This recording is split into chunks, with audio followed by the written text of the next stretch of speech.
I'm showing so much lower teeth and very little upper teeth. Trying to hide this one. They do not move their mouth. This trains. Hi everyone! Today I'd like to talk about how to speak. This is not voice training. I'm not a voice trainer. It's not about how to sound better, but how to use our facial muscles in a better way for speaking so that we cause less wrinkles, less sagging, and a good for youthful look. This is one of my face posture series. If you don't know how to eat, how to drink, how to yawn, there are many how to everything. So this is one of them. If you don't know what it is, what they are, please check it out. Anyway, let's move on to the 3 tips when we talk or how to talk. Let's do it. Tip number 1. Do not show lower teeth when you talk like this. I'm exaggerating, but before I noticed about this, if you look at my old videos, you can see that I'm showing so much lower teeth and very little upper teeth, which is not good. But I didn't know that at that time, but now I do. So the reason why you don't want to show lower teeth is if your lower teeth showing, that means the chin down muscle is this is an overworking muscle. Blue is sleeping and red are overworking, right? So if you keep showing lower teeth, you're using overworking muscle moving down, which is not good because the more you down it, it's gonna cause saggy. Corners of the mouth is sagging, get more nasolabial, cheeks is gonna be like face is becoming longer, all the bad stuff happens, right? So it's better not to use this muscle, and that's why it's super important to not to show lower teeth. And it's kind of impossible not to show lower teeth. I do show some lower teeth very often.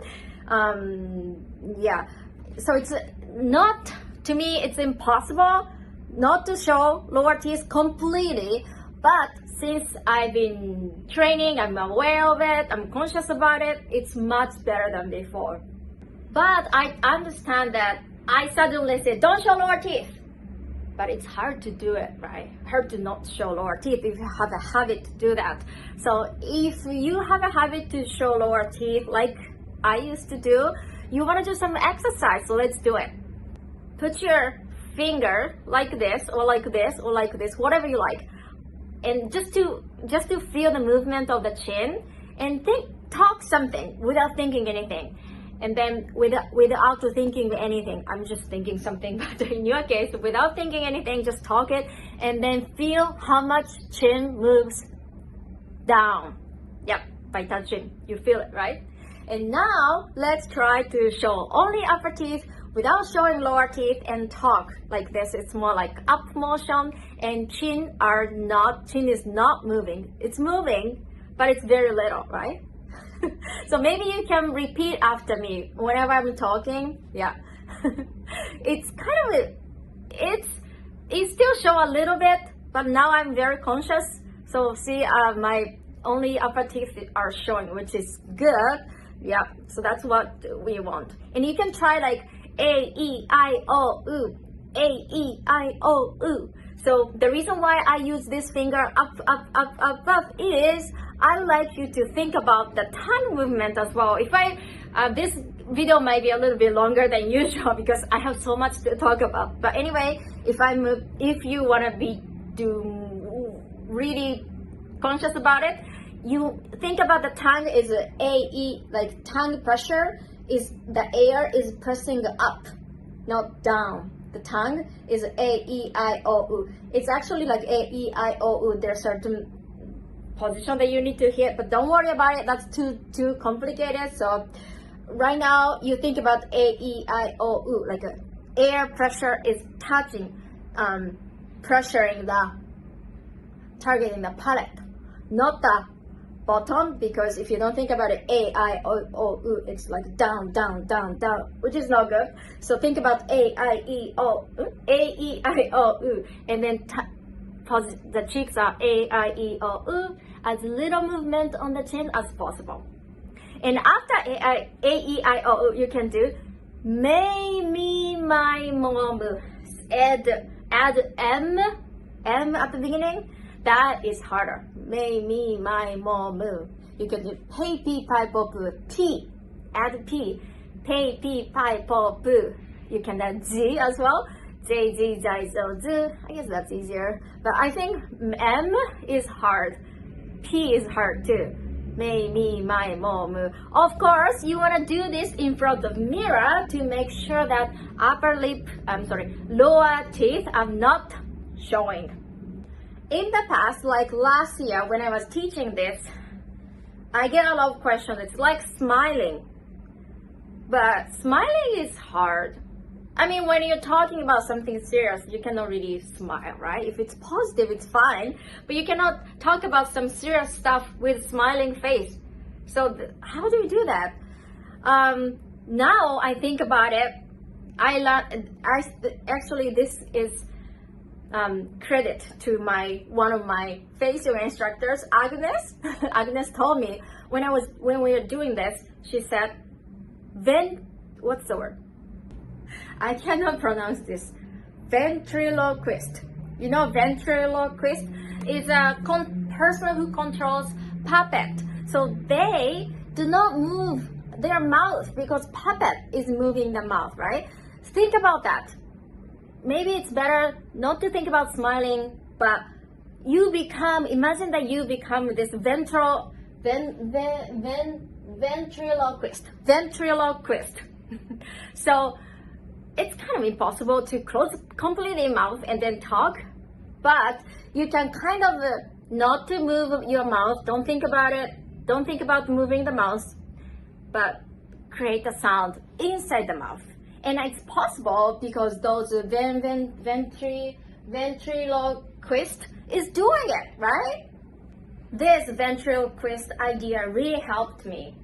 So thank you, Agnes. But there's another one.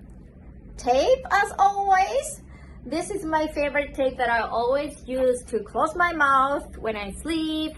But the point is, you get this paper, the tape, and then loosely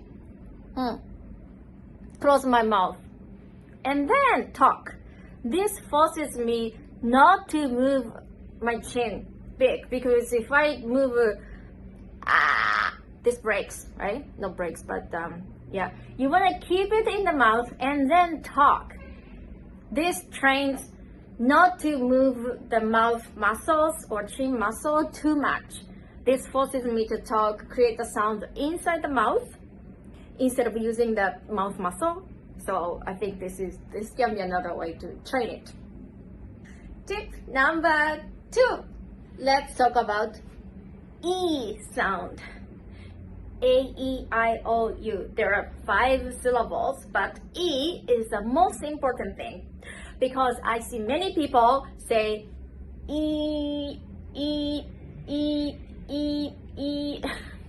By the way, the reason why I'm having this face hair is that I'm trying to hide this one. The reason why, do you know why I'm wearing this? because when I wear glasses and the mask and the hat, I still have some space that receive some sun damage. I don't like that. That's why this is sun protection, by the way. Nothing totally off topic. Anyway, when you say E,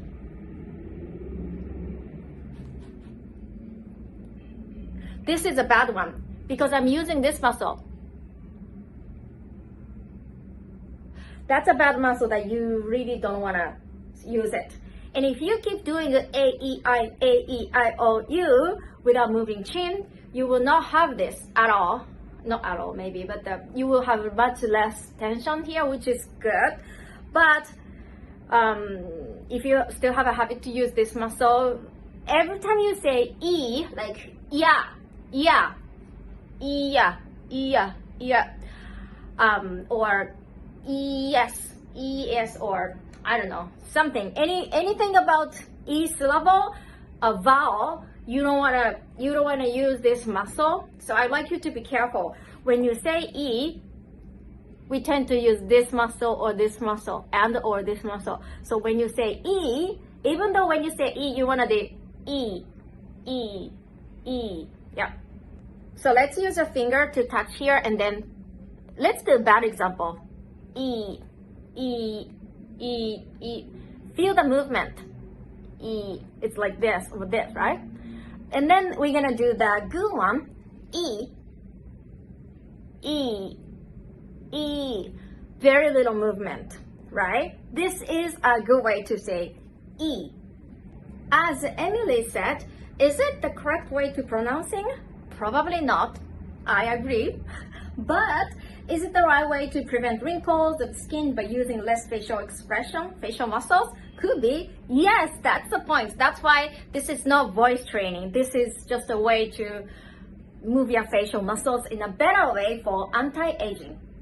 So if you are singers, a voice trainer, or some industry people, please teach me, please challenge me. I really appreciate your suggestion, information, opinion, so please. By the way, another thing about, in addition to E sound, now we need to think about Ah sound. Ah. Malampatic score. If you haven't watched our recent video about the side effects of mewing, please do check it out, because Malampatic score told me that when you say ah, uvula has to show more. So this is room for improvement. And I got some good comments. How do we train this? Like it's hard to do it.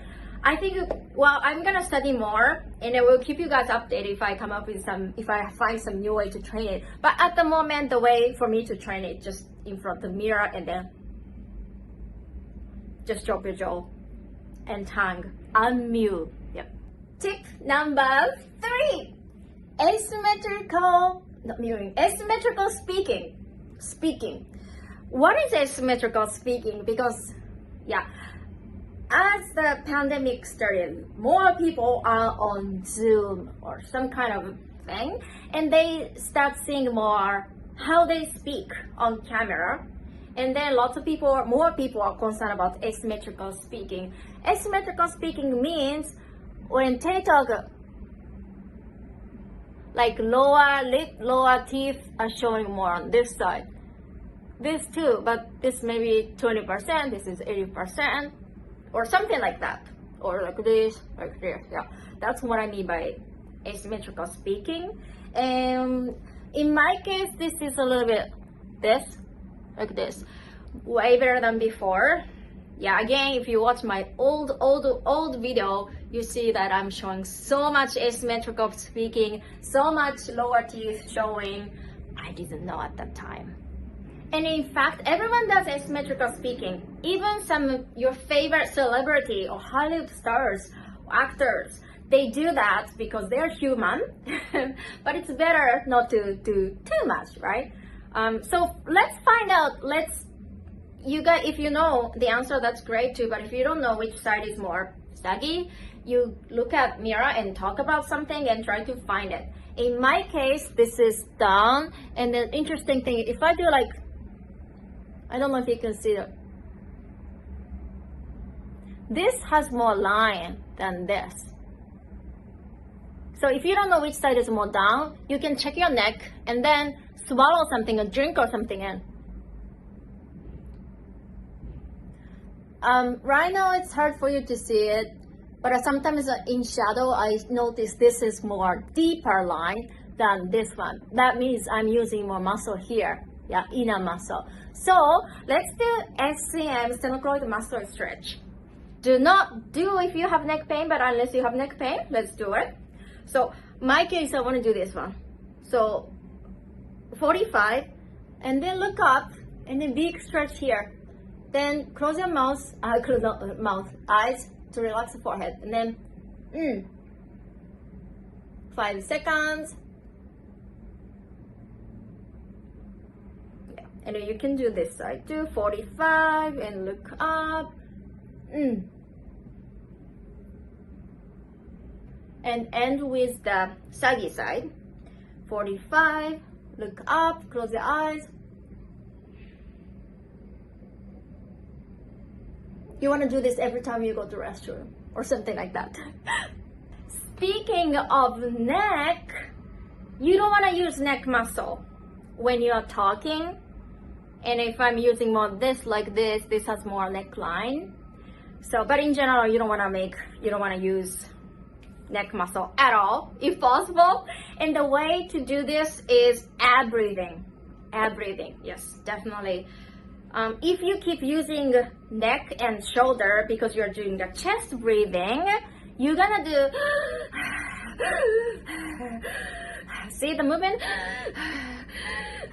Shoulder is overused, neck is overused, throat is overused, all the bad lower face is overused. That's gonna make a lot of tension, too much tension, and the asymmetry, and this overworking muscle is gonna be worse. So you wanna definitely do ab breathing, and I'm trying to do ab breathing at the late 20s. I don't know why. I was maybe reading something and then learned the importance of ab breathing, stomach breathing, or diaphragm breathing. So in order to keep doing ab breathing when you talk, you have to do ab breathing in a regular daytime when you're not talking, except maybe when you're running or working out or doing something that's hard to do, or singing or so that's hard. But other than that, you really want to do ab breathing. I'm not body expert. I'm not breath expert. So I'm not gonna go there. But you guys know, right? The difference between chest breathing and ab breathing. We do breathe more than 20,000 times per day. So if you're doing 20,000 per day, of course you're gonna get so much tension. Of course you're gonna get neck bend. Of course the face is gonna sag, right? So it's super important to keep breathing in a better way, which is the ab breathing. Thank you so much. See you in the next video. Bye.